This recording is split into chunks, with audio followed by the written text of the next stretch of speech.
Hello everyone, welcome back to Call of Duty DFS Slate Breakdown for June 26th. We have a pretty terrible slate, if I'm honest, here. But we'll talk about it anyway, see if there's anything that pops up as we do so. We can quickly recap yesterday. Overall, actually pretty solid day overall.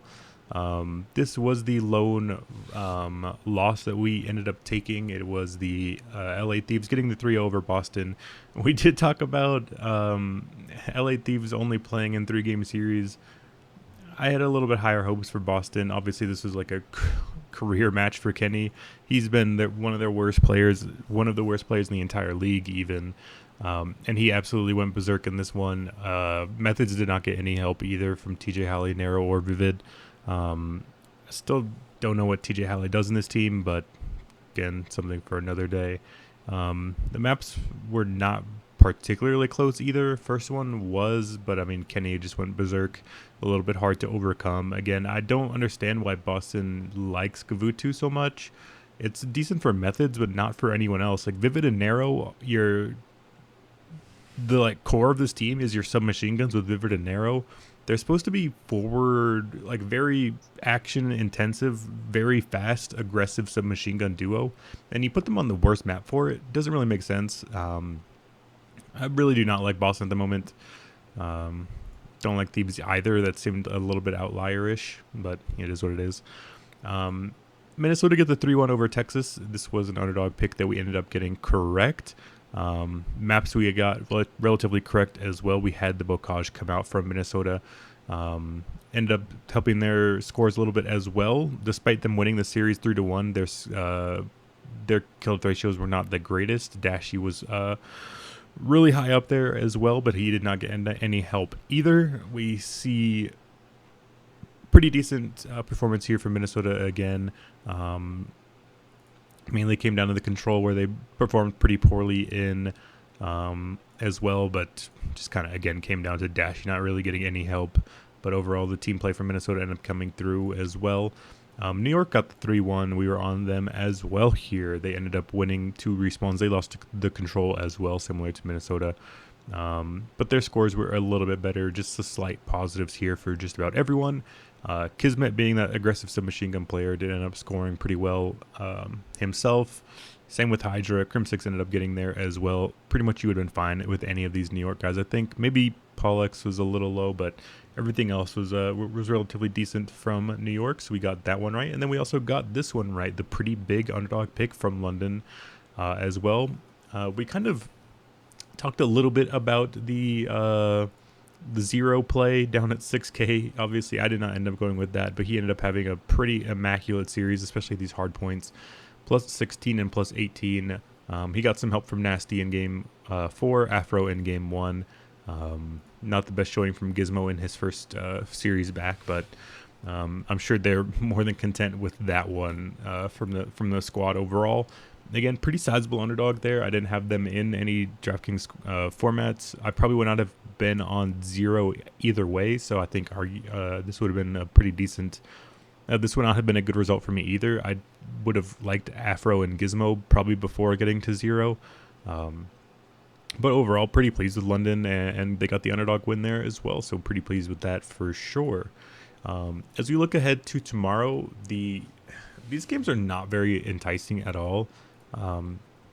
This is where some of the negatives, I think, of having these 3-game slates can kind of suck. It's really hard for me to make a case for any of these underdogs here. Oddly enough, one of the underdogs that I like the most here is Paris versus Seattle. This is probably going to be extremely crazy, especially when we look at these odds here. Minus 1,600, Seattle, Paris, plus 650. We should bring up the fact, if we, let's see, Major 4. There we go. Qualifiers. Paris did end up changing out a roster swap. They got rid of John and brought in Johnny. Funny name swap there. Again, another Challengers player. They're trying to just bring in something new, try something a little bit different here. This is not as much of a, I think, Paris is going to improve with John instead of Johnny, or with Johnny instead of John. I still think Paris is probably the worst team in the league. They've just been particularly bad, and it's hard to argue anything else. Any positives really with them? Mainly what this comes down to for me is this kind of crazy price tag. Seattle minus 1,600. And especially if we look at the players, like Temp and Gravity are the two ones you would want from Paris, and they're pretty cheap. We could try to run it back again with this with the new player here in Johnny at 68. He's probably going to be really low owned. I might take a shot with him, but I'd imagine Seattle will probably be pretty popular. I mean, if we look over at like the Atlanta FaZe side, they're kind of expensive as well. Minnesota's pretty cheap, so I'd imagine people are going to be able to get them in pretty easily. So it's going to be pretty obvious building. I think people will go Minnesota, and then mixing Atlanta and Seattle. The reason I like this so much is because Seattle has been kind of known to be a pretty inconsistent team overall. We have yet to see them play this Major 4, and that's kind of what is helping me kind of lean towards this as well. We know that they kind of can be a wildly different team from like us, like major to major. I just want to call them like splits like they are in league, but like if we look at here last time, like they beat Paris 3-1 last time out. That was a little over a month ago. They lost to Toronto, beat LA, beat London, beat Florida. They obviously ended up going to the LAN and winning it. They were 4-1 here, so like it's at an all-time high for them.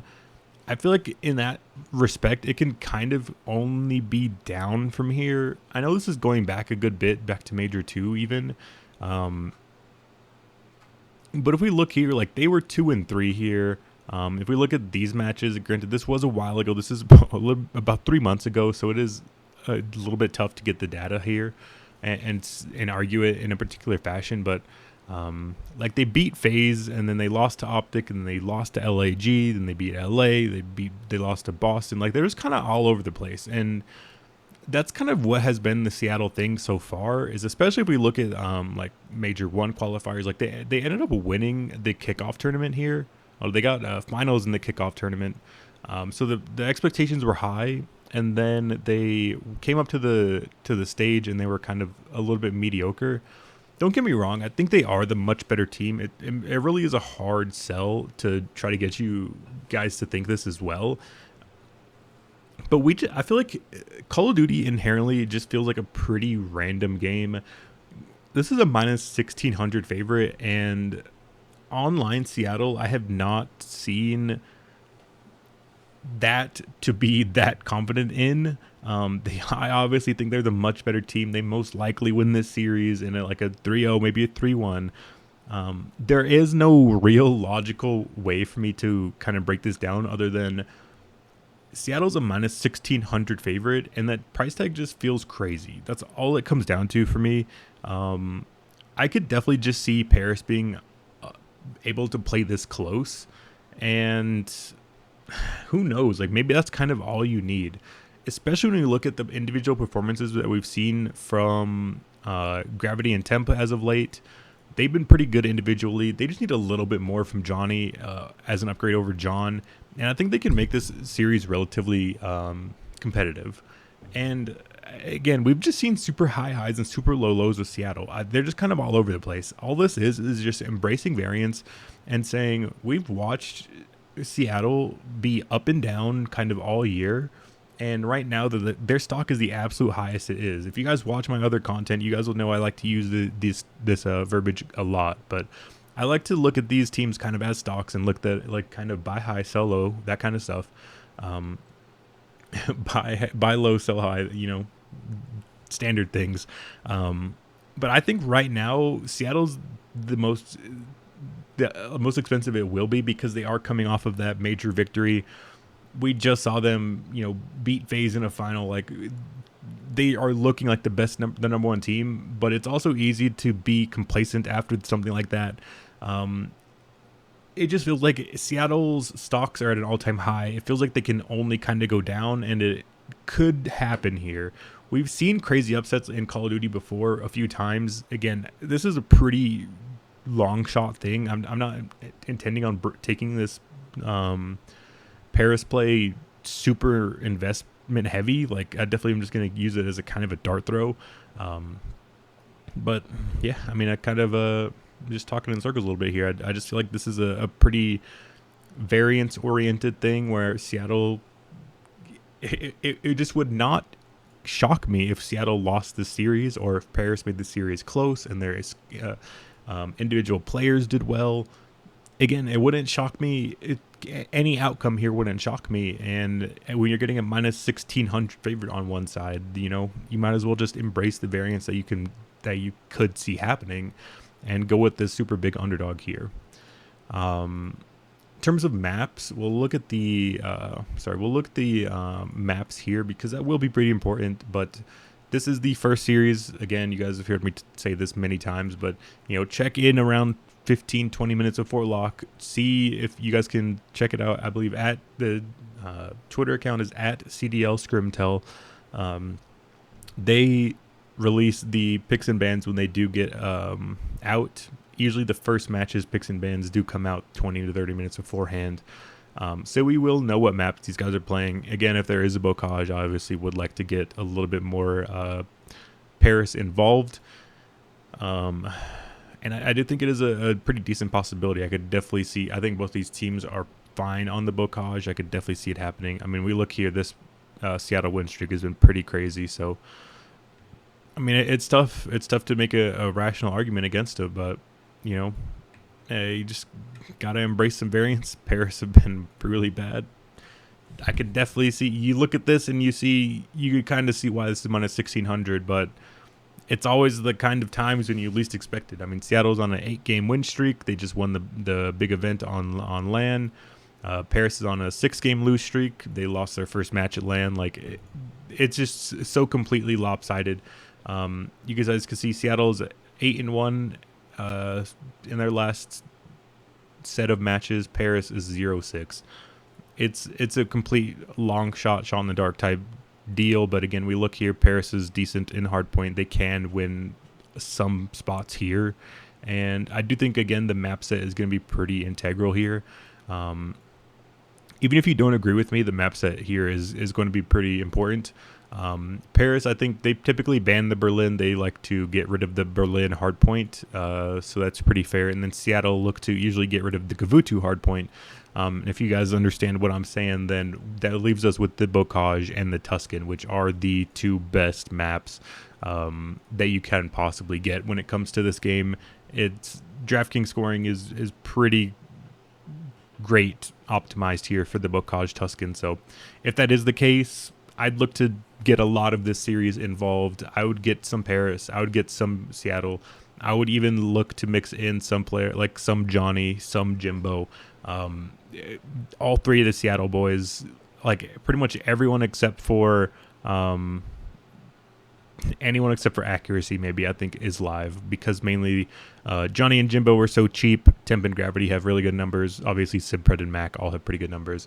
The thing to remember with Mac is that we'll talk about that later when we get to players, but Mac's numbers are typically a lot worse online, and this game is, again, online. So I think that's one way you could try to attack Seattle in a unique way, is just try to make sure you have very little Mac, just an idea.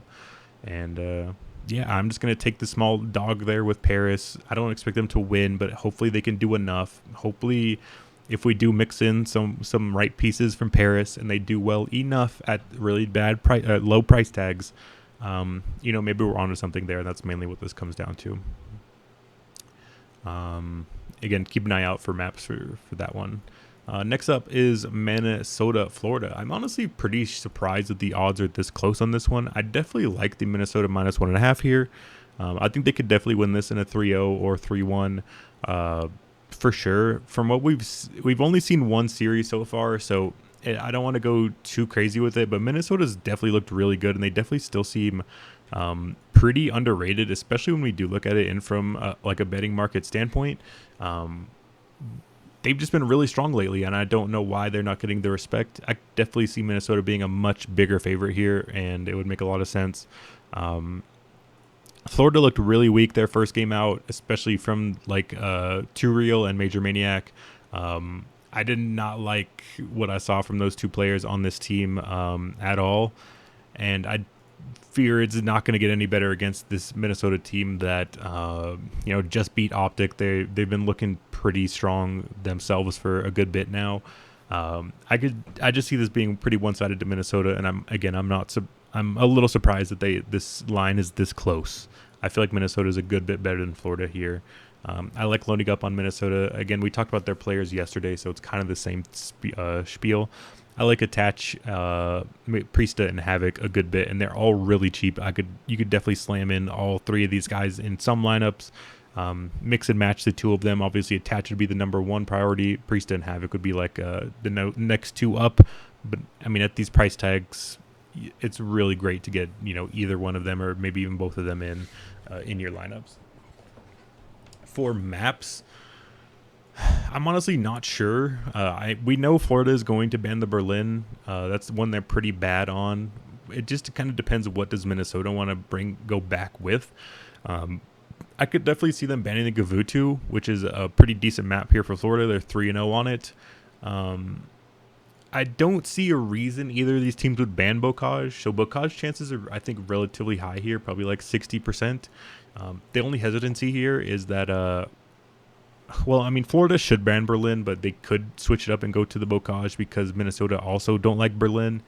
So it just kind of comes down to, maybe Florida tests out their Berlin and they ban the Bocage. There's a possibility there, but ideally I think neither of these teams like Berlin, so there's a good chance that gets banned out from one of them, and I don't find a reason for either one of them to ban Bocage. The concern is if Florida banned Bocage, then Minnesota might just ban Berlin because they don't like playing Berlin either, and then we end up on a Gavutu Tuscan, which is a not a great map set. I mean, like I said, like I said previously, it's Bocage number 1 by a good bit. It's Tuscan number 2, and then it's Berlin number 3, and there's probably a gap to where Gavutu is in number 4 in terms of hardpoint map set, which is good for producing DraftKings scoring.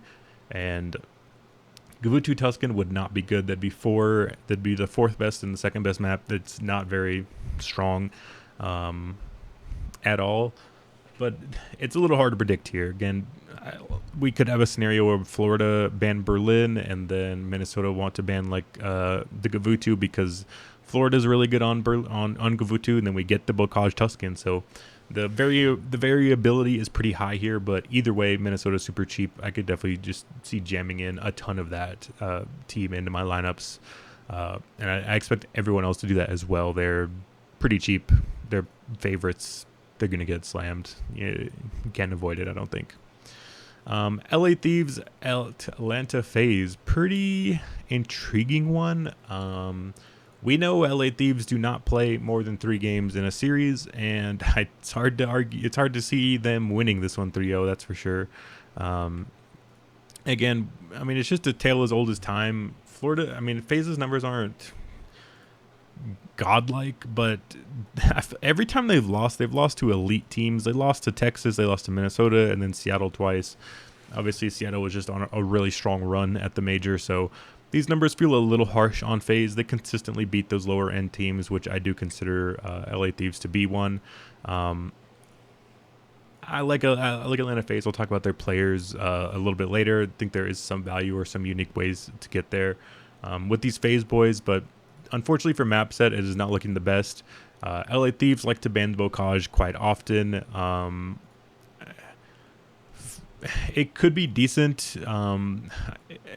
because it could be okay. I think Thieves ban Bocage, and I think FaZe will most likely ban the Gavutu, which leaves us with Berlin Tuscan, which is number 3 and number 2. So, in terms of map set, so it's overall not the worst. And for that reason, I think it's okay. I don't think it's neither up nor down in terms of, what we're, when we view the map set. So, that's how we'll do it. I like FaZe we'll look at the players' stats here in a little bit, but yeah, I don't think there's much to talk about for map set there. So yeah, I mean, I think Paris, Seattle, very strong map set, predictive, pretty good for there. Minnesota, Florida, variance is high. Not sure what to make of it. But the potential is there, so that would definitely be the second most series I'd like to prioritize. Then Atlanta, LA. This one's map set's gonna be bad, but I feel like the potential for FaZe is pretty high. When they do well, it feels like they do really well, and it feels like when FaZe do bad, they do really bad. Let's look at some of their previous losses. These are 3-1s. Those were on land. Let's look for some. Well, we need to look for thieves, not gorillas. So maybe doing that instead of LA will be a little bit easier. I mean, FaZe 3-0'd them here. Let's see. Florida 3-0'd them. Optic 3-0'd them here.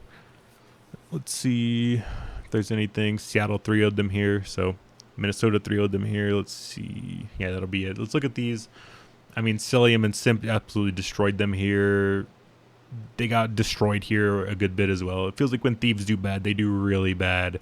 And we could see these scores get pretty ugly from their side, so that means it'd be pretty strong for the FaZe side as well. Same here as well. Shotzzy plus 31, that is pretty crazy.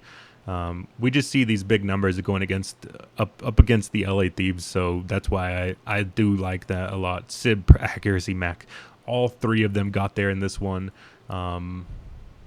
Minnesota here as well. I mean, it was kind of just attached, but you definitely would have been more than pleased with these Priesta and Standy numbers here as well. So it definitely looks like when Thieves lose, they lose bad. And for that reason, I'm definitely fine getting to a good amount of FaZe as well.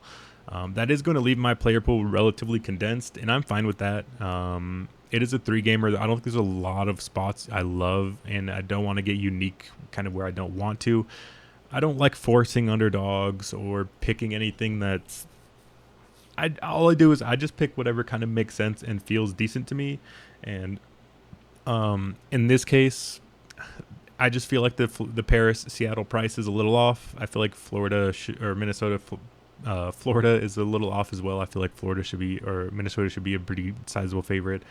And then FaZe Atlanta, kind of the same. I mean, the price is a little lopsided. This is pretty fair. I think this makes a good bit of sense as well. But I like FaZe probably to get that 3-0.